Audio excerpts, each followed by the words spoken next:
Hello and welcome to FPL Focus Show, and we are live with a Fanteam video today, guys. As you all wanted a Fanteam video, here it is. Here is my draft for the season-long game. Chance to win a lot of money, going to be competed, especially after that Euro. That Euro game was very addictive, and I'll definitely be playing the season-long game. I used my winnings to get my entry into that. So yeah, we're having a look here, and don't forget, guys, we have a Discord channel as well. I'd like to get people on the show to chat and have a look at their teams. So if you could, then yeah, do go and join the Discord. I will put a link at the end of the video in the description below for those of you that haven't joined the Discord yet. But it would be pretty cool to talk to some of you managers and see your ideas for the season-long game.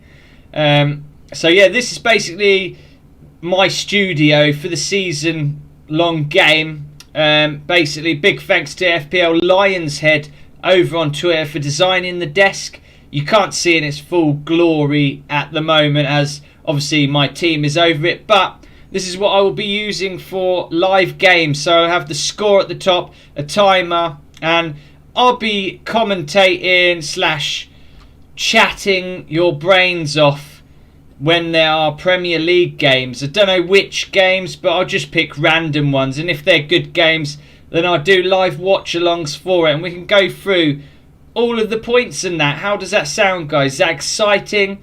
Does that whet your appetite for playing fantasy football? I hope so.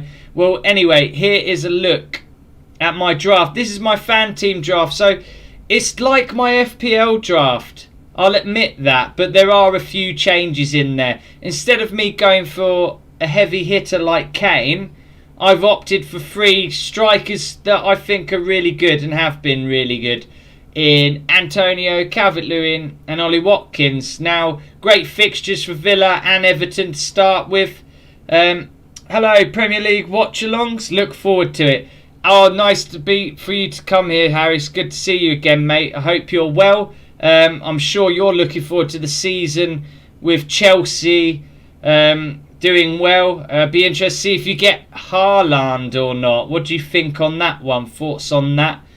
Arsenal, I'm not even going to get started on Arsenal. Obviously, I said it this morning on Twitter, actually, that didn't have my hopes very high for Arsenal this season. I'd just sit and wait and see what they do, but I honestly don't see them competing at all, really. I think it's, unless we got some major money and investment, then we can compete, but without that, it's not going to happen. Anyway, so yeah, my FPL draft have gone for Salah and Kane, like 2 big hitters, but with my fan team, I thought I would opt for just Salah. Like, Salah punished me so much last season when I was a little bit stubborn. Just something about him that I don't like, mate. I don't know if it's a Liverpool thing or what, but I went without him a lot and he punished me. But then whenever I did get him, he'd never do anything. So it was like one of them sort of affairs between me and Salah. I don't know. The Egyptian king knows how to grind my gears, shall we say. But he's in this season. No mistakes being made there. I'm not going without you, Mo Salah. And one of my favourite players, Jack Harrison, in there from Leeds. He was a bit under the radar, as in his ownership was low last season. And I think he can kick on now. He's at Leeds officially from Man City. So I think that will be a bit of weight off his shoulders and he'll kick on with Leeds and be fully focused on their campaign. And yeah, plenty of points last season. No wonder, no worries. He'll definitely do it again this season, I'm sure. Nice player to have, that's for sure. And Emil Smith-Rowe. One thing I will say about him, Smith-Rowe, nice budget, 4.5 on Fanteam. It obviously saves you a bit of money, and it's a player who I think will start a lot of games for Arsenal. I think he's the future. Not just the future as in, oh, we have to wait and ease him in. He's pretty much got himself in there, and for the right reasons. It's similar to Phil Foden. I feel like Phil Foden's going to do the same for City. They've earned it. They've proven it. And for me, Smith-Rowe's going to be a starter quite a lot. One thing that Arteta is doing is working with Smith Rowe and has been through pre-season on him getting more attacking returns. So, he's great dribbler of the ball, fantastic at setting people up, getting the assist points.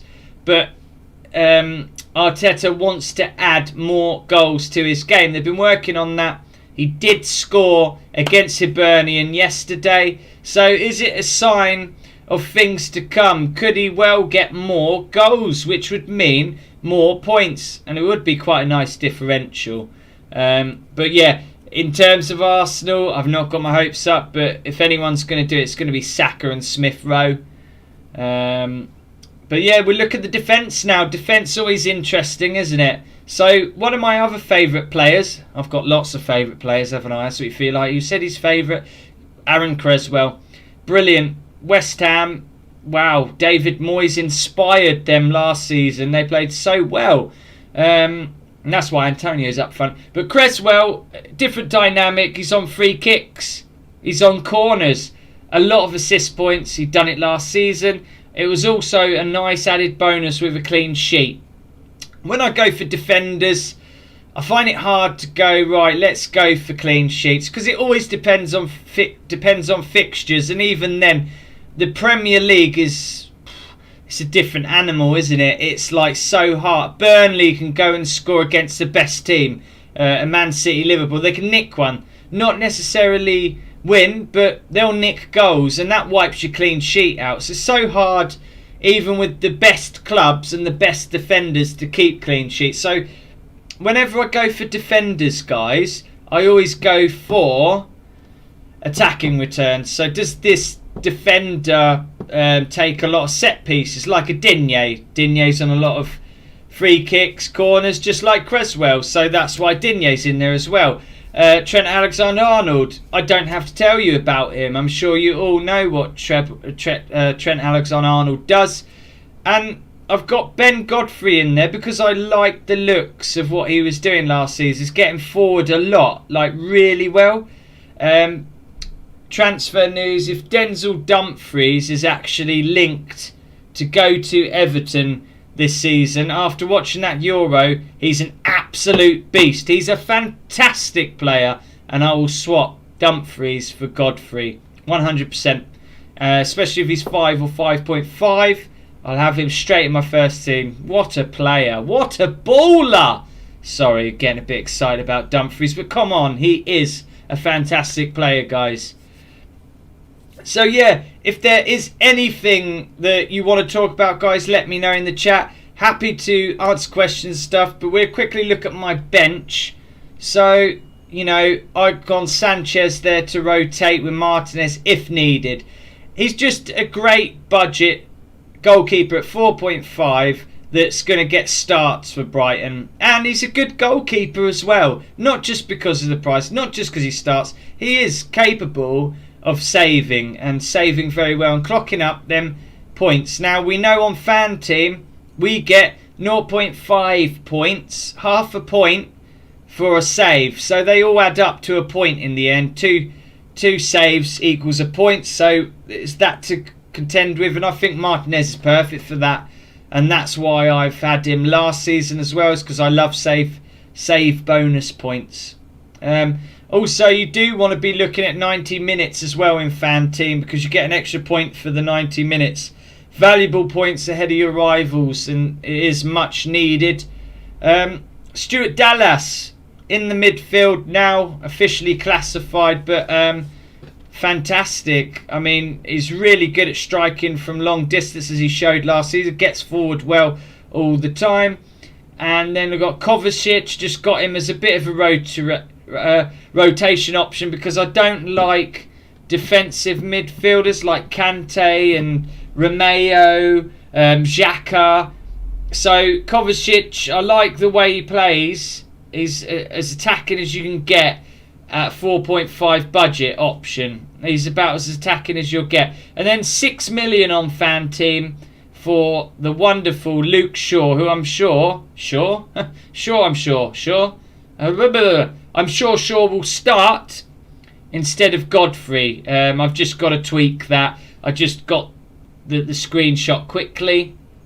But yeah, because I'll be covering FPL and Fanteam this is, so it's going to be epic. I'm going to have my work cut out, that is for sure, but I'm going to just enjoy it all, because I just enjoy doing videos and creating this content for you all, guys. And yeah, don't forget, join that Discord. I'm going to put the link in the description below so that we can build a community in there. We've got the FF Scout Academy, as you can see, I'm a part of above me. They're in there, they're willing to chat and talk. Got a few good guys in there, and it's slowly building, and it can't build without you guys, that's the truth. And it will be wonderful if you do join. Then I can have you on the show and we can talk about your teams, or you could join me on a watch along and give me your thoughts on the games. I could do, you know, after the match, what are your thoughts on the games, like how it went, did anyone stand out from you, what points did you take from the game? So yeah, there's plenty to do in the new season. And guys, I did shout a lot at England in the Euro. My voice is going. My God, did I shout when we scored that first goal. But even before then, like Ukraine game, you know, Denmark game, I was shouting, and yeah, nearly lost my voice. But I managed to keep it together and getting the content out for you. But before it does go, please do smash that subscribe button, hit the like button, and thank you for watching, guys. Much appreciated. Take